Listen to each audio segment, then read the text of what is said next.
Welcome. Good afternoon.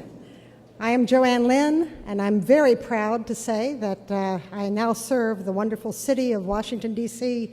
as the Bureau Chief for Cancer and Chronic Disease, and I'm especially proud to say that since my previous employer, your Centers for Medicare and Medicaid Services, would not allow me to be identified with them.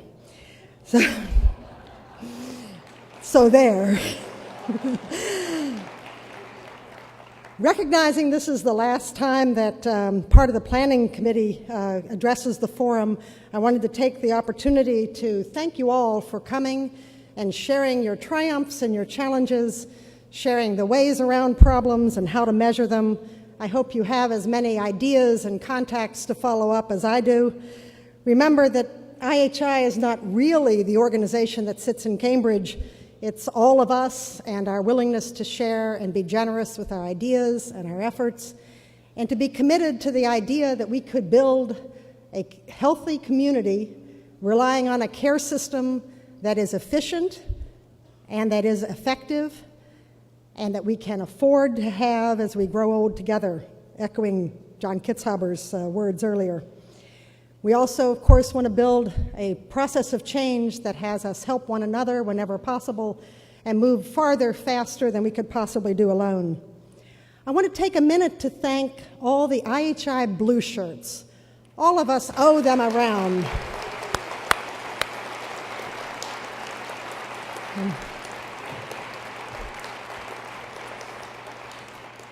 There's just no other meeting that I ever attend that runs as smoothly as this, and there's always someone right at your elbow ready to tell you where you need to be and encouraging and asking if everything's going well. So thanks to all. Please do let everyone at IHI know how the forum went for you and how other programs are working well. And be sure to reach out and bring your colleagues and friends to the meeting next year in Orlando on December 6th and 9th. And maybe especially reach out and bring those who are obstructing your way. You know, it's not just the friends and colleagues, but those who you are finding a problem. And they'll get their heads turned around and their hearts in the right place.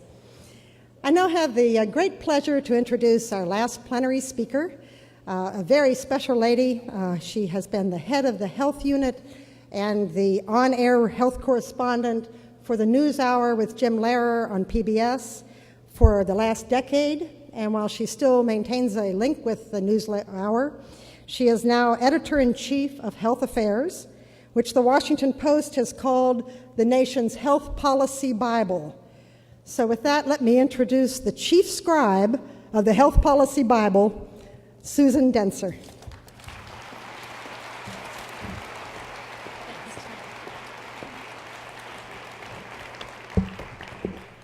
Thank you so much, Joanne, and good afternoon to all of you. It really is an honor and a privilege. I can't tell you how much of an honor and a privilege it is to be your final speaker for this conference. It's very sobering to be the person who ends a conference that was kicked off by that inspiring speaker to end all speakers, John Berwick, followed by what I understand was a real tour de force by F. Murray Abraham and company, and then to be preceded this morning by John Kitzhaber, all of whom I understand completely knocked it out of the park. So this is my humble task, is to try to even rise somewhere up toward that level. I hope I get at least a bit near it, and I hope you feel at the end of it that you did make the right decision today to stay here and listen to me when you could have gone outlet shopping or Christmas caroling or listening to rockabilly, Christmas carol music, whatever else there is to do here today at the good old Opryland. I believe that final plenary speeches should be PowerPoint-free zones, so I'm not going to inflict upon you a PowerPoint today. I'm actually going to speak and speak really, I hope, passionately from the bottom of my heart, mainly because I understand I'm in one of the most passionate audiences that could ever exist around any topic, and especially around this topic. You don't have to be slogging around the trenches of healthcare for a quarter century, as I have, really to understand how much talent and passion there is in this room. I decided a long time ago as a journalist that there are some things that you hope in public life you never find out the answer to. I hope, for example, that we as a nation never find out again how we respond to a terrorist attack. I hope that we as a nation, I believe that we as a nation more or less decided that we didn't want to find out the answer to the question, what happens if you let the big three automakers go bankrupt? I think we've decided now we're not going to find out the answer to that. I know for certain that I never want to know the answer to this question. What would have happened if there had not been a quality improvement movement launched in U.S. healthcare, and what would have happened if there had never been an IHI? We will never have to ask that question, and thank goodness for the country that that is so.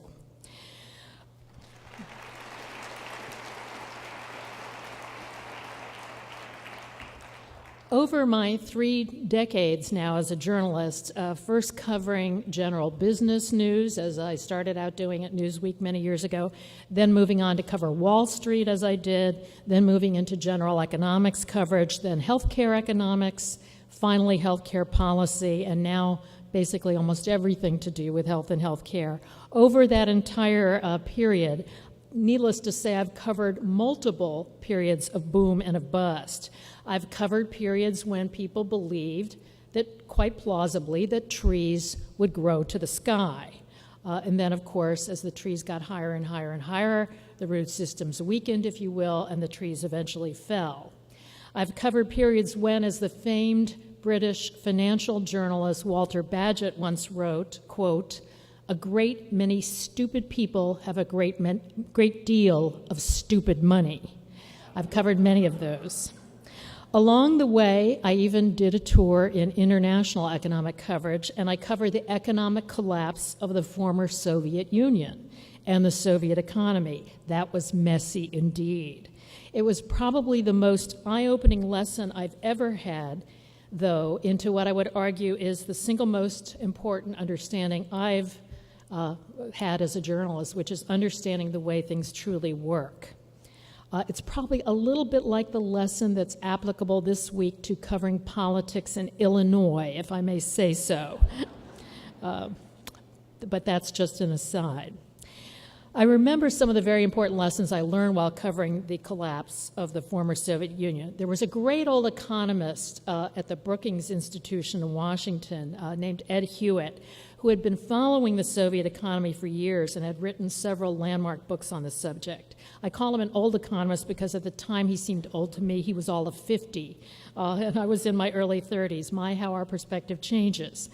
Ed actually went on to work for the National Security Council in the Bush I administration, and then he died tragically of renal cancer at the age of 50.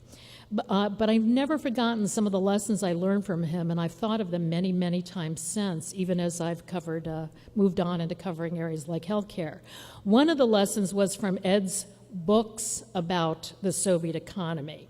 As you may recall, you students of economic history, it was referred to as a planned economy. But there was one major problem with it. It didn't follow the plan because people don't often follow the plan. So one of Ed's books was actually divided in half. The first half was about the way the plan was supposed to work, and the second half of the book was about the way the Soviet economy actually worked. And needless to say, there was very little overlap between the two halves. I've thought of that many times as I've contemplated how various systems operate as distinct from how they are designed to operate. You may sense some parallels to healthcare in that. I've also remembered something else that Ed once said to me. As the Soviet economy was limping very badly along in the late 1980s, shortages of goods were massive, of food, long queues around the government-run stores virtually everywhere in the country, clear hardship and duress among the people, a nearly worthless ruble. But somehow the Soviet regime was hanging on. Ed said to me at one point as I was remarking in amazement about all this, he said, you know, you'll discover in your life that some things go on much, much longer than you could ever reasonably expect them to, even though they seem to get worse and worse and worse. And then, all of a sudden, in a moment, it falls apart. Now, he probably said this to me in about 1988 or 1989. And then suddenly in 1989, the Berlin Wall, fell. This was after decades when most of us probably assumed it would be standing forever. And then in 1991, the Soviet Union, our mortal enemy for much of the 20th century, the enemy that I used to crawl under my kindergarten desk for because we were so convinced it was going to drop bombs on us, suddenly that enemy was gone. It had suddenly collapsed. Well, it was probably about the same time that I had that interview with Ed that I also had contact with a number of other Soviet economists who, in the era of glasnost, or openness at the time, were suddenly being allowed to travel to the United States. These were all very erudite people, and surprisingly, some of them were extremely funny. You don't think Soviet economists laughing on the floor. It doesn't compute, but they were. And they would regale me with jokes about Soviet life. One of the jokes went as follows: why is life in the Soviet Union like being with Adam and Eve in the Garden of Eden? The answer is we have no food, no clothes, and we're told we are in paradise.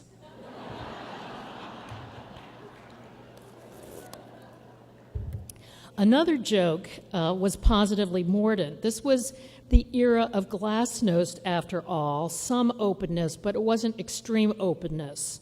As of course it's not clear they have now in Russia. The joke goes as follows: a man goes all around Moscow putting up large signs. He hangs them in the subway. He hangs them on the walls of the Kremlin. All over the place, they're ubiquitous.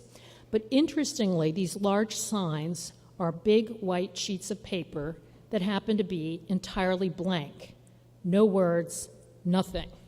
Well, one night he's doing this, he's hanging up one of these big blank sheets of paper, and a police car screeches up. The secret police get out, they apprehend him, they beat him virtually to a pulp, and then they haul him off to secret police headquarters, where he undergoes very intense questioning.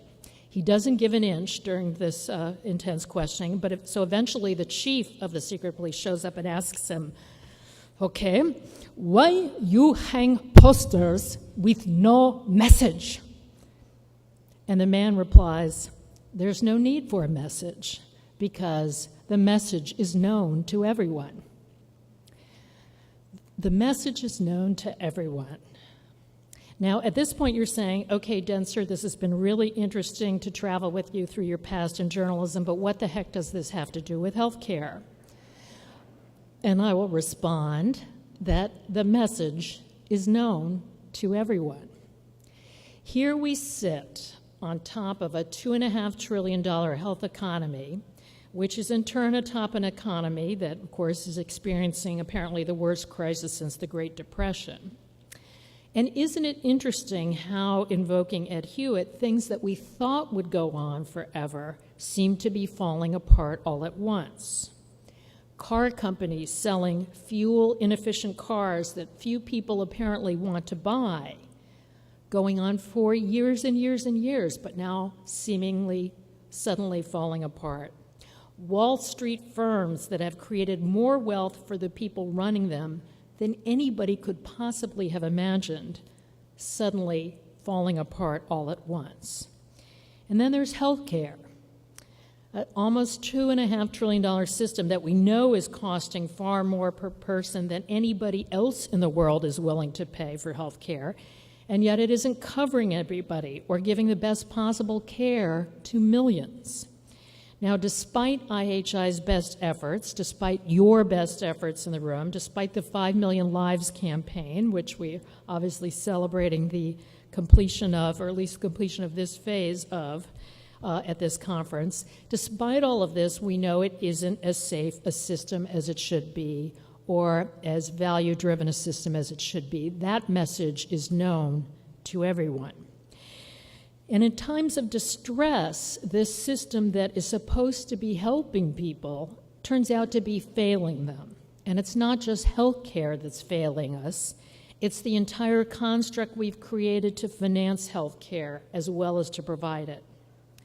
Now, students of history will know that the Blue Cross and Blue Shield plans in this country have their roots in the Great Depression.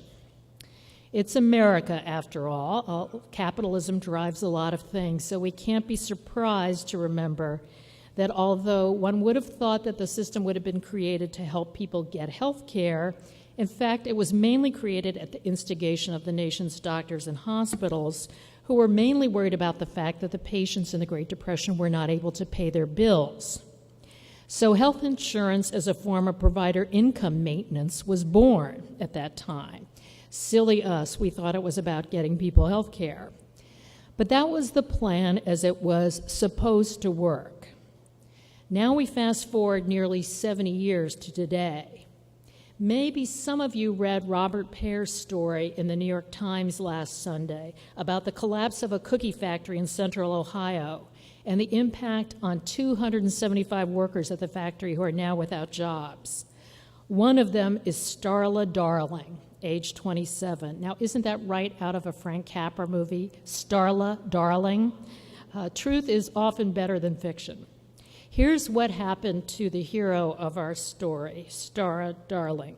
She was pregnant when the cookie factory crumbled. She learned that her insurance coverage would end in October of this year. Inconveniently enough, that was a little bit ahead of her baby's due date. So Robert Pear wrote to us all what happened next. Quote, "She rushed to the hospital, took a medication to induce labor, and then had an emergency C-section in the hope that her Blue Cross and Blue Shield plan would pay for the delivery.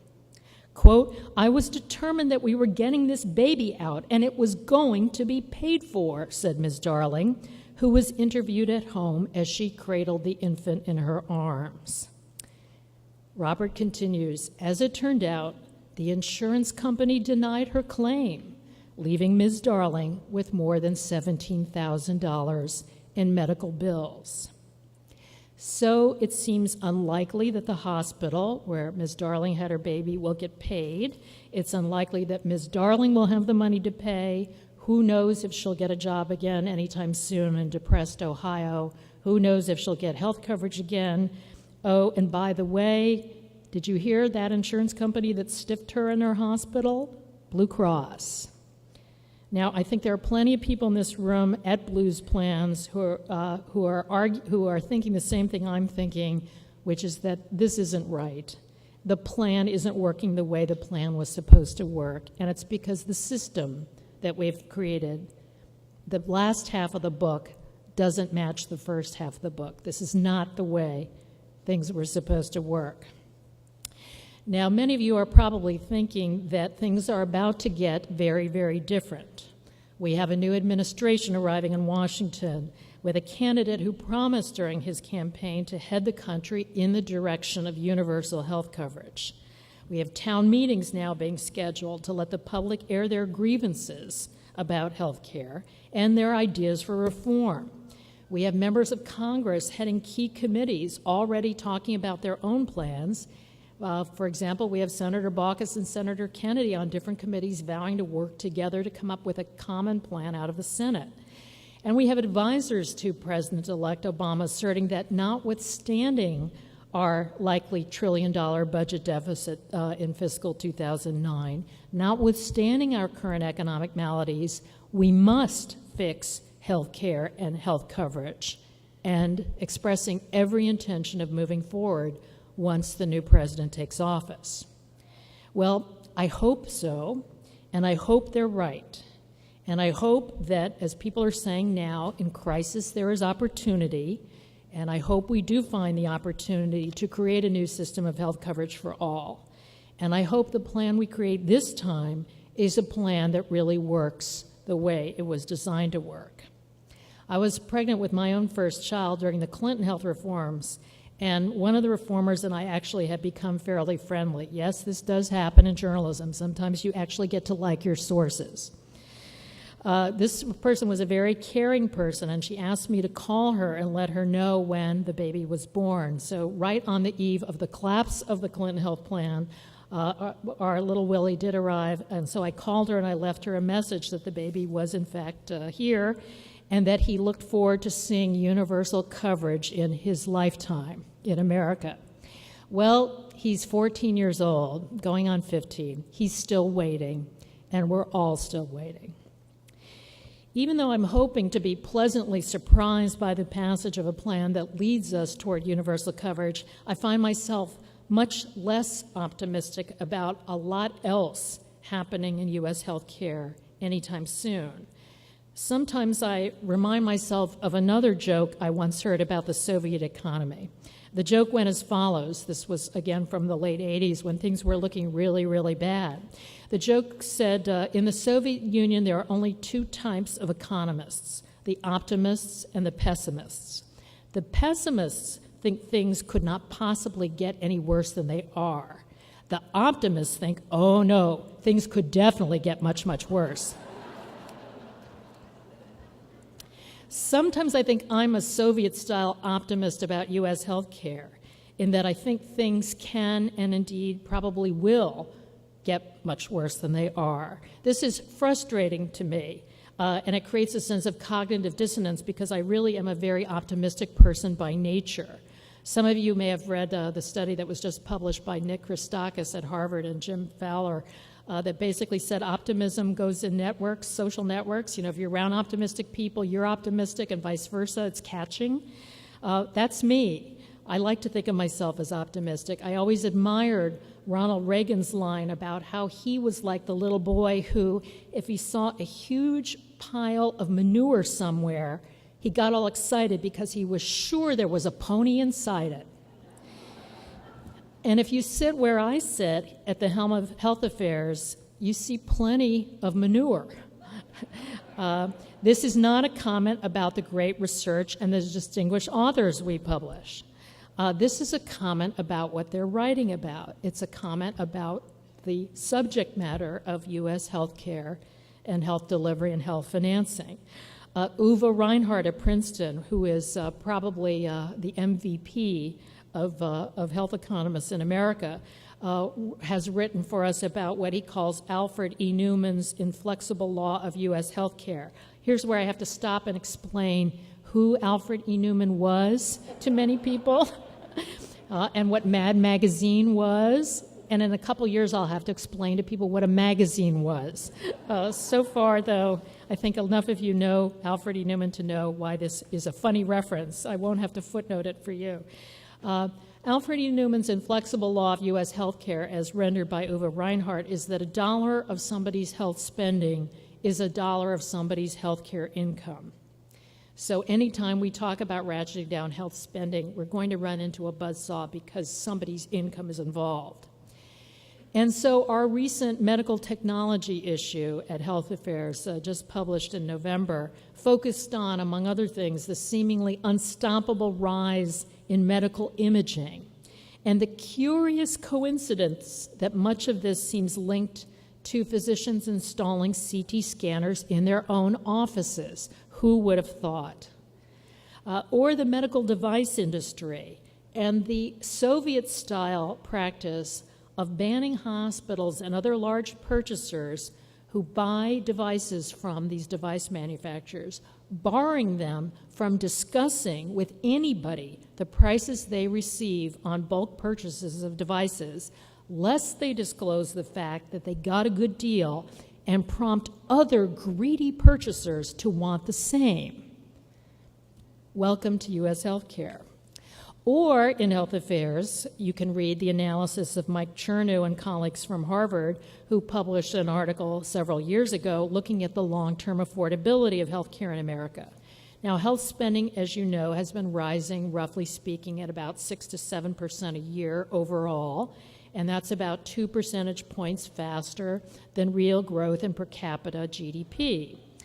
If the growth rate in health spending, however, were to fall from 2% above real per capita GDP to just 1% above real per capita GDP, that is more or less cutting the growth rate in half, Mike Chernow and his colleagues found that health care would then be, quote, affordable for us as a nation. Why? Because from now until 2075, the entire projection period they looked at, only 55% of the increase in real income over that entire period would go to health care. That would make all of it affordable. That's as compared to a situation where it stays growing at 2 percentage points above GDP, in which case only 120% of the increase in real income over that period goes to health care. In other words, it's impossible. It doesn't happen unless health care massively begins sucking in resources from all other areas of the economy, like cars, kind of like it's doing now, only on steroids. So if we could get health spending down by about 1 percentage point, we have a happy story. The problem is we don't appear to have any real idea of how to do that, at least not an idea that Americans seem willing to live with. Joanne Lynn, the great lady who just introduced me, has pointed out that 1 out of every $8 in Medicare is spent on care in the last month of someone's life. Now, if you could cut that month by just a week, it would save more money than any other cost containment idea on the table. And if we had the luxury of asking people who had spent the last month of their lives in intensive care units or similar facilities, similar areas, and if we asked them, would you have given up that extra week? I have a sneaky feeling they would have said yes. Then we look at the Dartmouth Atlas, and we see these huge unexplainable variations in care that is delivered to the chronically ill in the last phase of life. We think, well, maybe it would be possible to rationalize this. And then we remember Ian Morrison's famous dictum about Americans, that Americans think death is really just an option, a lifestyle choice that we can avoid if we really try. Well, in a way, I would say that as I look from healthcare across to the financial system meltdown and the system that I used to cover, I have a certain amount of financial system meltdown envy on behalf of U.S. healthcare. Here's why. The financial system meltdown is forcing wrenching changes in things that should have changed a long time ago. Not like, for example, a proliferation of banks throughout the U.S. that we probably haven't needed for a long time, and huge fat cat bonuses for CEOs.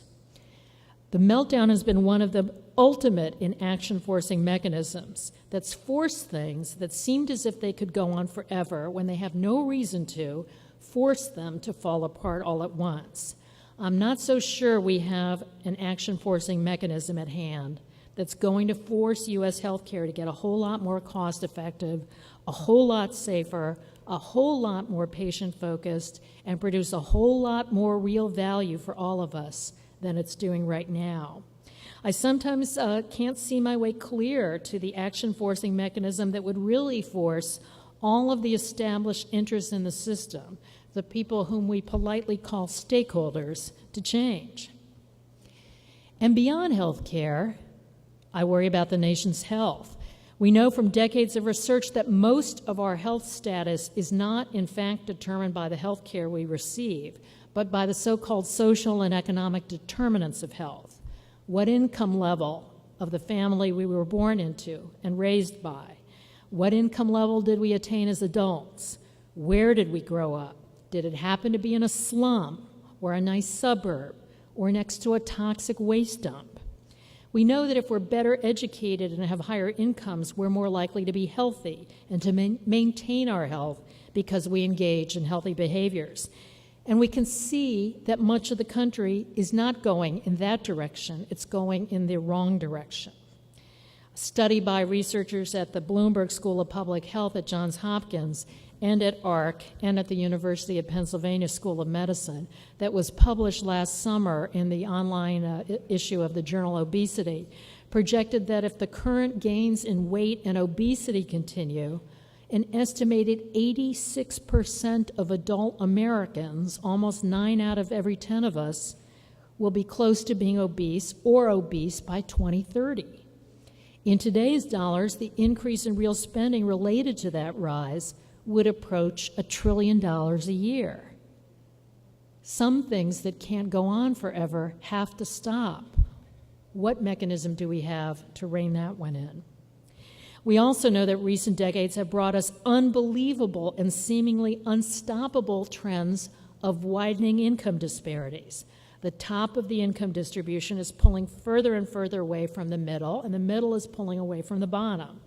We're seeing the same trends in health status, wherein life expectancy for those at the top of the income distribution continues to rise, whereas elsewhere and in certain parts of the country is actually falling. As Majid Azadi and some of his Harvard colleagues have shown, since 1980, very troubling disparities have begun to crop up in these trends in life expectancy, with some areas of the country clearly experiencing stagnation or even decline, partly because of trends like obesity. In about a third of counties across the country, life expectancy is actually falling. That's more than 1,000 counties where life expectancy is falling. It fell significantly in 11 counties for men over the period since 1980, and in 180 counties for women by as much as 1.3 years.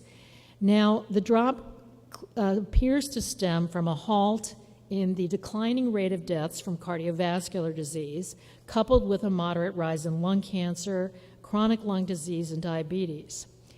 The Washington Post put an incredibly vivid face on these statistics in a story that ran last April. It was headlined, "Southwest Virginia's Mortality Mystery, More Than Diet Behind Women's Sharp Life Expectancy Drop." The lead of the story was about a 56-year-old woman named Esther Britt. Now keep in mind, for a 56-year-old woman, that means she was born in 1952 when female life expectancy in this country was 71 years. Today, female life expectancy at birth is almost 80 years. Here's the story about Esther Britt. Quote, "Esther Britt lay in an oversized casket, the color of an overcast sky.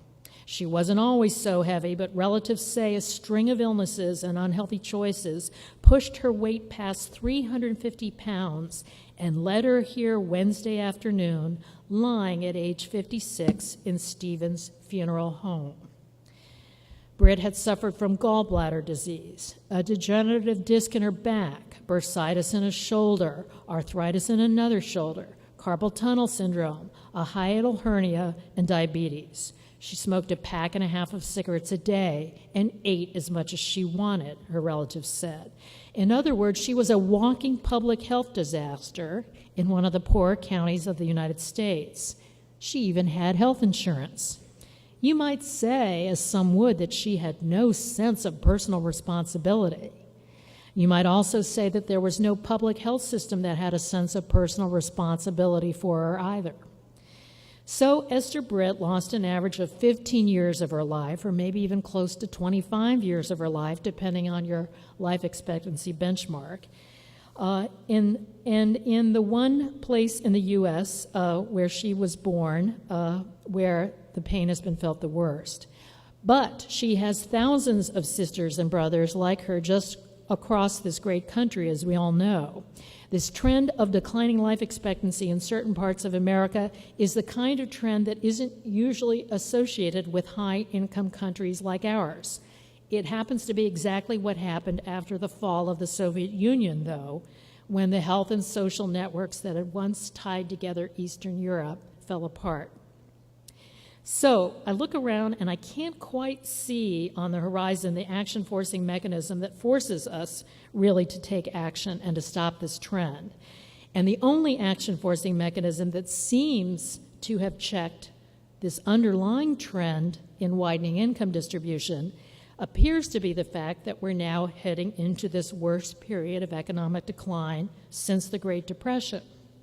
So that means that so far the only thing we figured out how to halt the widening gap in income distribution is, at least temporarily, to just push everybody down a few notches, maybe more than a few.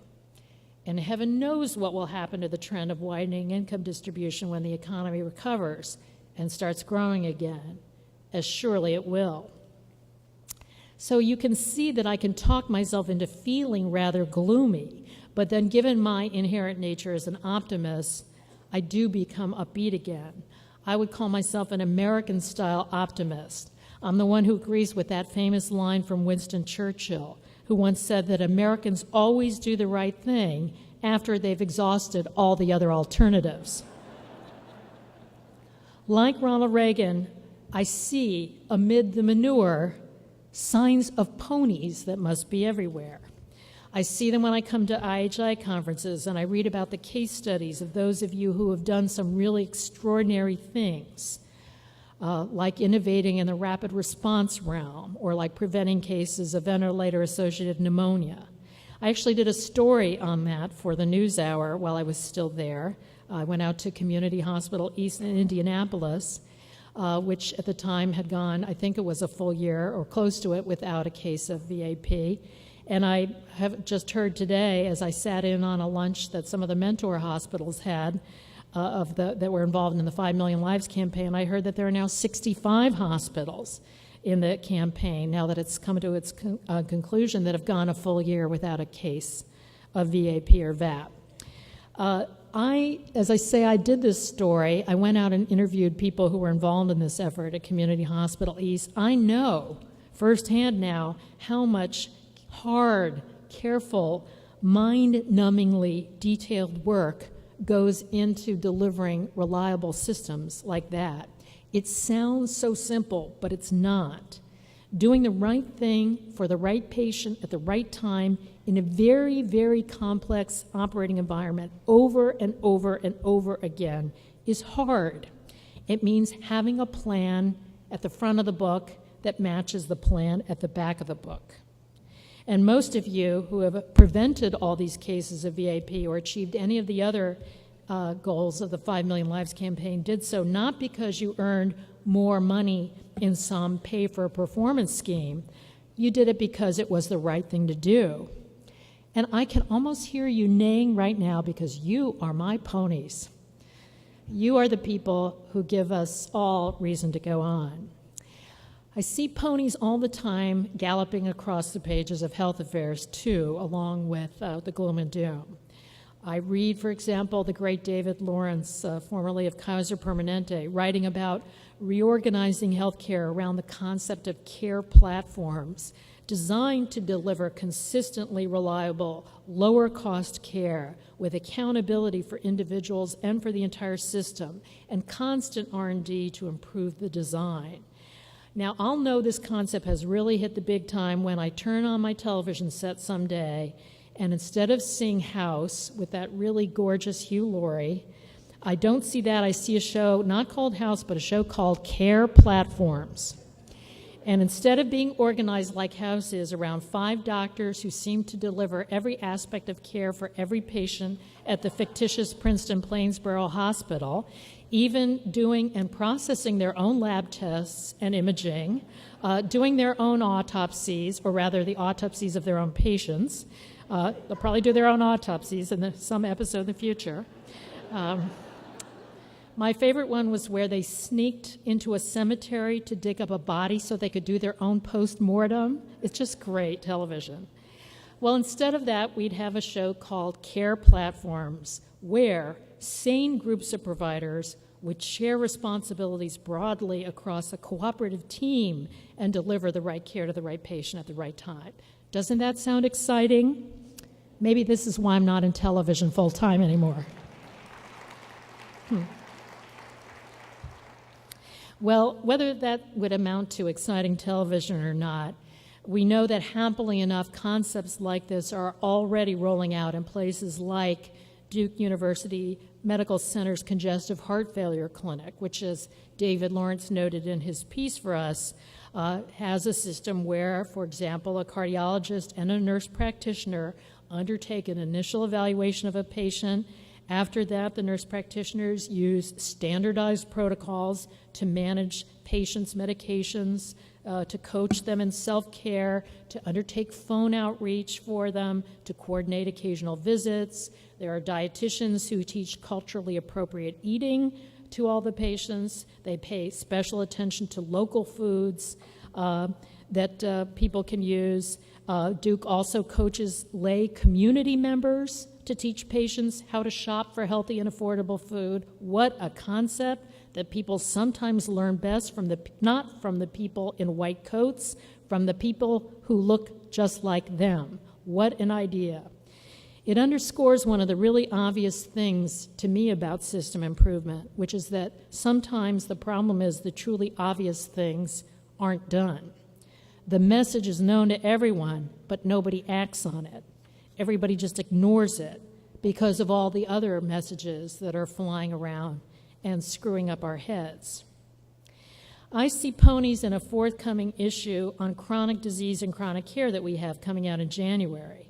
Now, I'm going to stretch my journal's own embargo just a tad to tell you that we'll have in that volume a paper that synthesizes all the evidence that's built up around the famous chronic care model, pioneered by Ed Wagner and his colleagues at Group Health Puget Sound. If you read this paper, and I hope you will, it tells you that we really have pretty much figured out how to manage chronic disease in a way that produces superior outcomes for patients. It may not be the be-all and end-all, but it's pretty darn good. The problem is we just don't do it enough. This, too, is at least a tiny pony to me, because at least we have a part of the answer. Now we just have to take this pony and feed it growth hormone and get it ramped up and used much more broadly, if not nationwide. And beyond healthcare, to the area of improving the public health, I think we can see tiny, tiny little ponies galloping across the horizon as well. In Congress and in the incoming Obama administration, we see an increased consensus about our need to shift America's sick care system into a health preservation and a health optimization system. We don't know quite how to do it, and we don't have a total grip on everything we'll need to do it, but at least a sense of consensus has emerged on that. We even hear that health information technology is going to be incorporated into the Obama administration's planned economic stimulus package because the Obama folks and those in Congress, because they recognize that building, just like building the interstate highways, building an HIT system as a fundamental piece of the new care platform across the country is truly going to be a critical investment in the 21st century health infrastructure. We hear calls to invest in building a smarter healthcare workforce with more nurses and more public health workers joining an expanded core of better paid primary care physicians and other primary care providers who are all engaged in delivering the right care to the right patient at the right time. And guess what? Working to their full scope of practice at that. What a concept. Well, it's all these ponies that keep me going, and they keep all of us going, I think, amid the other stuff that we see around them. And we know that when there are ponies, there can indeed be a pony express. We could do better. We can do better. We could move farther. We could move faster. The message is known to everyone, or at least to everyone here today, that we can move faster, we can do better, and we must. Well, if it sounds like I might be someone who actually has what could be termed the audacity of hope, it's because I do, and I know you do as well. And it's not just what I would call audacious hope. I'd call it tenacious hope. It is really hope that won't let go despite all the manure flung its way. So it's audacious hope, it's tenacious hope, you could even call it badass hope. I share it, I know all of you in this room share it. I thank you for letting me be here today to share it with you. Congratulations to all of you, and Godspeed. Thank you very much.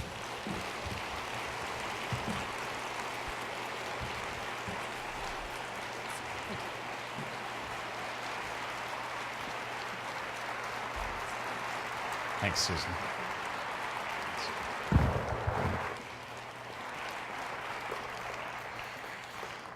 Thank you so much, Susan. It's always amazing to hear an absolute master journalist hold a mirror up before us and show us what's really going on.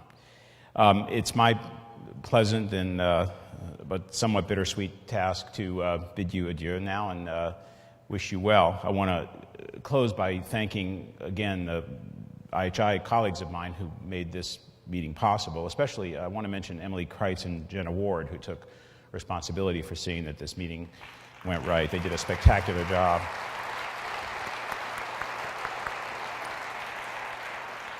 And to Joanne Lynn and Vinsani and Howard Hyatt and Brent James, who gave this program its shape as our co-chairs and our leaders.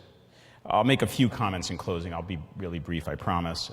First, thank you all. Coming here, those of you who came from 42 countries, 6,000 of you here today, did in so doing make a vote of confidence about doing what we need to do and not letting the pressures and the distractions that we all know are about and that Susan recited stand in the way of getting the job done that we need to get done. And the 17,000 people that are listening on satellite broadcasts, so 23,000 people attended this forum, either electronically or in person. That's got to be a vote of optimism and play to the optimistic side of Susan Dentzer. This is trust, it's commitment, it's generosity. You all gain by doing that, but man, do you all give. And the amount of exchange has been just thrilling to watch. You know, our surveys after the forum, people here tend to say they got their tank refueled. I want to tell you it works both ways, that IHI gets its tank refueled by hearing your enthusiasm, your commitment. Thank you so much. If I had to think of one word to describe my experience here the past few days, I guess the word is challenge. We challenged you. We have the improvement map now to work on hard. That's raising the stakes. We had a Tulgawandi's challenge, the sprint. I really care about that one. Imagine what would happen if in a breathtakingly short amount of time, 90 days we're proposing, we can make a change that good, that fast, that widely. That will change the game. And I want us to try to do that. That's a challenge.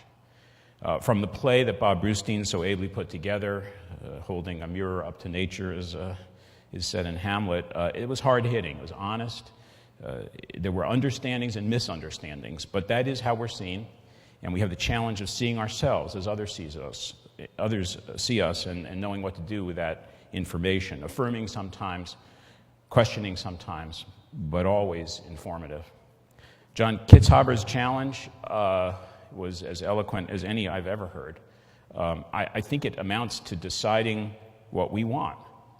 And he's putting the question as clearly as I have ever put it. It is the question we're going to have to deal with in order to get together and get done what we want. We first have to know what we want.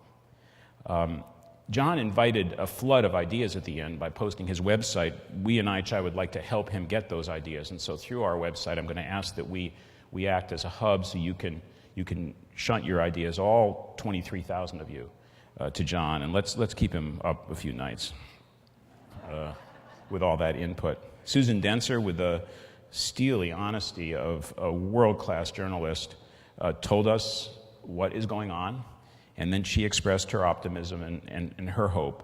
But she said the message is known to everyone, and the challenge there is to do it, to be up to it. And I guess it's the question we have to face, which is, are we up to it? I think we are. Susan mentioned Mad Magazine, and this is a completely irrelevant mental connection, but maybe it'll mean something to you. I remember I used to read Mad, but now I'm modern, so I read The Onion. And I do remember the Onion headline that read, "Witnesses say roadkill squirrel appeared confused, indecisive." I don't want to be the squirrel. Confusion and indecision is not what's called for right now. It's decision and it's direction, and we've got to be up to it. So many people said they want to send that second letter to Jessica, and so do I. I remember on another climb at Mount Rainier, a guide was guiding my wife. We were climbing together at that time across a crevasse, and Ann was a bit scared. And the guide turned to her and said, "You know, Ann, nothing requires you to imagine falling." We'll be together again. We're going to get this job done. We'll be in Orlando together, I hope, on December 6th through 9th. I invite you all to come. Bring 3 others. let's have the next forum be even more buoyant, even more full of optimism and confidence than this one. I was very excited about the 20th forum after our 2 decades as something to celebrate. And then I realized next year's forum will be 21. That means we'll be adults. And yes, we can drink legally. That's not the point. It means that we've got a hard job, we've got to face it, and then we have to do it. Safe travels home.